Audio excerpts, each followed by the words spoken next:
Թող Աստծո Սուրբ Հոգին օրհնե մեզ բոլորս, որովհետեւ մենք վերագտնենք մեր իսկական մարդկությունը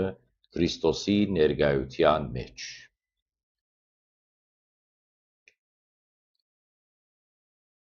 Ավելի խորանանք մարդկության վերագանքնումի այս ընթացքի մեջ։ Սիրելի եղբայրներ եւ քույրեր, մենք տեսանք, թե որքան կարևոր եւ վճռական է Քրիստոսի հետ միանալը մեր կյանքի վերափոխման համար։ Սակայն հարց տանք մենք մեզ. ինչպես գործնական կերպով տեղի կունենա այս բոլորը։ Առաջին, պետք է հասկանանք, որ Քրիստոսին